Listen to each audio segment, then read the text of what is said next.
जय श्री राम दोस्तों। आज मैं आपके लिए कहानी लेकर आई हूँ जिसका नाम है जुगनू बाबू की पेंशन। एक बार की बात है। जुगनू बाबू 60 वर्ष तक दफ्तर में सुख से राज करने के पश्चात रिटायर हुए और अपने घर आ बैठे।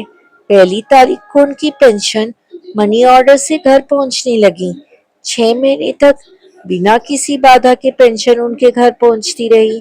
पहली तारीख को डाकिया घर के सामने आकर साइकिल की घंटी बजाता।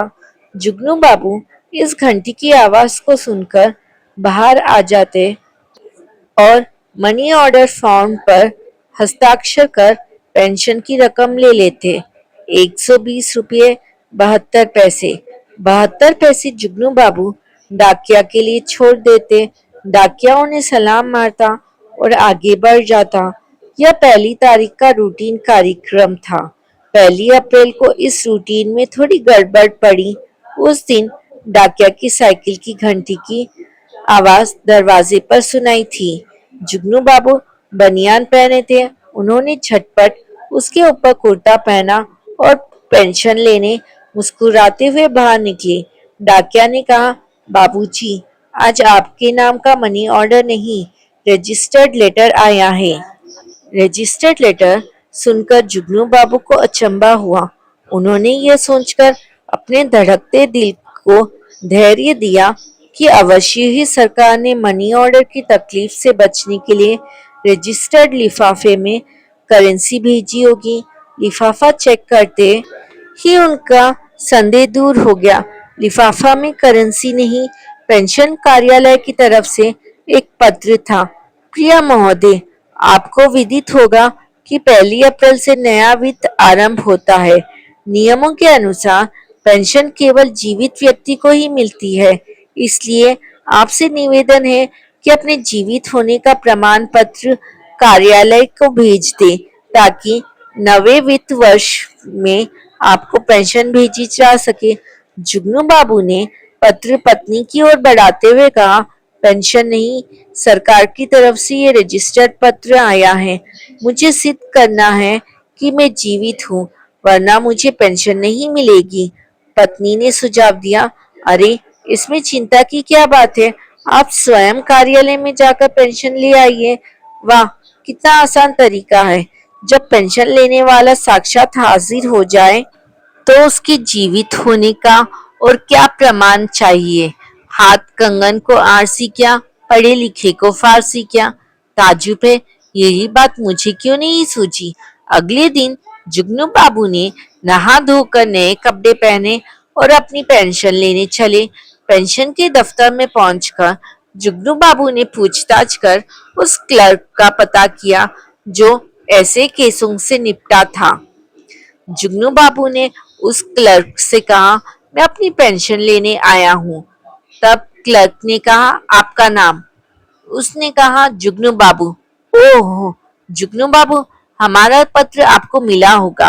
आप अपने जीवित होने का प्रमाण पत्र साथ लाए हैं?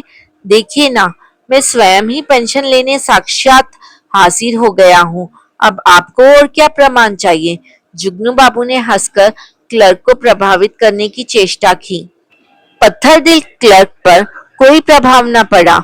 उसने बेरुखी से उत्तर दिया, जुगनू बाबू, मैं अपनी रिकॉर्ड फाइल में आपकी भारी भरकम शरीर को रखकर फॉरवर्ड नहीं कर सकता। इतनी बड़ी कोई फाइल मेरे पास नहीं है।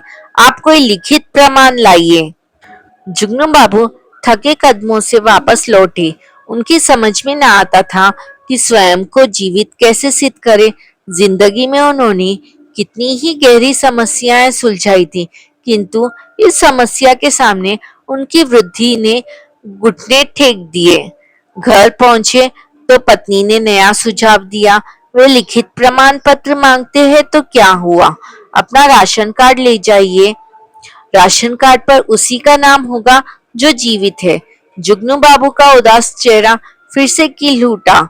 उन्होंने पत्नी की प्रशंसा की, तुम तो बहुत बुद्धिमान हो, तुम्हें तो हाई कोर्ट में जज होना चाहिए था। कितनी आसानी से कठिनाई हल हो गई। जुगनू बाबू ने अपना राशन कार्ड लिया और अगले दिन फिर पेंशन के दफ्तर में हाजिर हो गए। राशन कार्ड पर परिवार के मुखिया के स्थान पर स्पष्ट मोटे शब्दों पर लिखा हुआ था, जुगनू बाबू। क्लर्क ने राशन कार्ड देखा तो जुगनू की बुद्धि पर तरस खाकर बोला, यह भी कोई जीवित होने का प्रमाण है? दिल्ली में 60,000 राशन कार्ड जाली बने हुए हैं। किसी सदस्य की मृत्यु हो जाने पर भी परिवार के अन्य लोग अधिक चीनी के लालच में उसका नाम नहीं कटवाते। जुगनू बाबू के सब्र का प्याला भर गया था।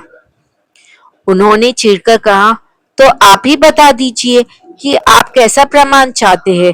क्लर्क ने उत्तर दिया, आपके मोहल्ले में कोई काउंसलर तो जरूर होगा, आप उससे लिखवा लाइए कि आप जीवित हैं। इस प्रमाण से काम चल जाएगा। जुगनू बाबू ने आज तक लाल फती शाही की चक्की में डालकर अपने दफ्तर के चक्कर लगवाते लगवाते कितने ही लोगों के कई जोड़ी बूट घिसवा दिए थे। उन्हें तब तक क्या खबर थी कि एक दिन उन्हें स्वयं भी लाल फती शाही की निर्मम चक्की में पीसना होगा। उन्हें कबीर का दोहा याद आया, माटी कहे कुम्हार से, तू क्या रोंदे मोए, एक दिन ऐसा आएगा मैं रोंदूंगी तोए। जुगनू बाबू अपने घर जाने के बजाय सीधा काउंसलर के घर पर जा टपके। काउंसलर उस समय एक ठेकेदार से इसका हिसाब लगा रहे थे कि ठेकेदार को सड़क बनाने का ठेका दिलवाने के बदले में उन्हें कितना कमीशन मिलेगा। ठेकेदार 10% देना को तैयार था, काउंसलर 15% मांगते थे। काउंसलर महोदय मन में ठान चुके थे कि 12.5% से कम कमीशन हरगिज नहीं लेंगे। बात अत्यंत नाजुक मोड़ पर पहुंच चुकी थी जब कबाब में हड्डी बनकर जुगनू बाबू अंदर घुसे। काउंसलर महोदय ने जुगनू बाबू की परेशानी सुनी और साफ मना कर दिया, मैं आपको जीवित होने का प्रमाण पत्र नहीं दे सकता। पिछले वर्ष एक साहब ने मुझसे एक जीवित आदमी मृत होने का प्रमाण पत्र लेकर उस बेचारे की लाइफ इंश्योरेंस की रकम पर हाथ साफ कर दिया। मैंने तब से कसम खा ली कि किसी के जीने मरने के झगड़े में नहीं पड़ूंगा। मुझे क्षमा कीजिए। जुगनू बाबू वहां से अपना सा मुंह लेकर लौटे। पूरा सप्ताह वह इसी चिंता में लीन रहे कि कौन सा प्रमाण देकर अपने आप को जीवित सिद्ध किया जाए। सहसा उन्हें याद आया कि जीवन मरण कार्यालय मृत व्यक्तियों की रिकॉर्ड रखता है।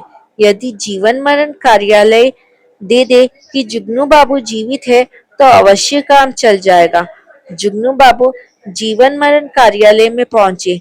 वहां क्लर्क ने अपना रजिस्टर चेक करने के पश्चात उन्हें लिख कर दे दिया, हमारे रिकॉर्ड में सिद्ध होता है कि मकान नंबर 666 रामनगर के निवासी जुगनू बाबू अभी तक जीवित है। यदि वे मृत है तो उन्होंने अपनी मृत्यु की सूचना हमारे कार्यालय में दर्ज नहीं कराई। इस प्रमाण पत्र को लेकर जुगनू बाबू पेंशन लेने पहुंचे तो क्लर्क ने उन्हें लगभग झिड़क ही दिया, यह जीवित होने का सर्टिफिकेट है? नॉनसेंस। हजारों आदमी मर जाते हैं पर अपनी मृत्यु की सूचना जीवन मरण दफ्तर में नहीं देते। उस दफ्तर का सर्टिफिकेट कौन मान सकता है? मुझे तो लगता है कि बेचारे जुगनू बाबू अवश्य ही स्वर्ग सिधार चुके हैं और उनके वेश में आप स्वयं जुगनू बाबू हो और अपने को जीवित सिद्ध न कर सके। यह लताड़ सुनकर जुगनू बाबू ने चुपचाप वापस अपने घर की राह ली। दिन उड़ते चले। जुगनू बाबू इसी चिंता में दिन ब दिन दुबले होने लगे कि कैसे अपने जीवित होने का प्रमाण दे। उन्होंने कई प्रमाण सोचे पर हर एक प्रमाण में कोई ना कोई कमी मौजूद थी। इसी हैस बेस में 10 माह बीत गए। फरवरी आ पहुंची। कहावत है कि 12 वर्ष के पश्चात घूरे के दिन भी फिरते हैं। जुगनू बाबू के दिन भी बदले। इसी बीच चुनाव आ गए। मोहल्ले के काउंसलर साहब फिर चुनाव में खड़े हुए। उन्होंने घर घर में जाकर वोट मांगे। जुगनू बाबू के पास आए तो जुगनू बाबू ने तुरंत कहा, काउंसलर साहब वोट चाहिए तो मुझे जीवित होने का प्रमाण पत्र दीजिए। कभी गाड़ी नाव पर, कभी नाव गाड़ी पर। काउंसलर साहब को वोट चाहिए थे। उन्होंने बिना चू चपड़ के जुगनू बाबू को लिख कर दे दिया कि वे जीवित है। अपने जीवित होने का प्रमाण पाकर जुगनू बाबू में नई जान पड़ गई। वे अब तक अपने आप को सचमुच ही मृत समझने लगे थे। वे चलते कूदते पेंशन कार्यालय में पहुंचे और अपनी अर्जी दे आए। क्लर्क ने काउंसलर की मोहर देखकर बिना हिलो हुजल के उनकी अर्जी रख ली। कुछ ही दिनों बाद जुगनू बाबू के दरवाजे पर डाके की मधुर घंटी बजी। जुगनू बाबू बाहर लपके। उनका मन उछल रहा था। इस बार उन्हें पूरे 10 महीने की पेंशन इकट्ठी मिलनी थी। 1207 रुपये 20 पैसे। डाकिया ने मनी ऑर्डर फॉर्म जुगनू बाबू के आगे कर दिया। केवल 120 रुपये 72 पैसे। नीचे संदेश वाले कूपन पर लिखा हुआ था, प्रिय महोदय, आपने केवल जनवरी मास में जीवित होने का प्रमाण दिया है, इसलिए जनवरी की पेंशन आपको भेजी जा रही है। कृपया पिछले वर्ष अप्रैल से दिसंबर तक अपने जीवित होने का प्रमाण पत्र हमें शीघ्र भिजवा दे ताकि शेष पेंशन भी भिजवाई जा सके। जुगनू बाबू ने संदेश पढ़ा और उनकी आंखों में गहरा अंधेरा छा गया। जय श्री कृष्णा। राधे राधे।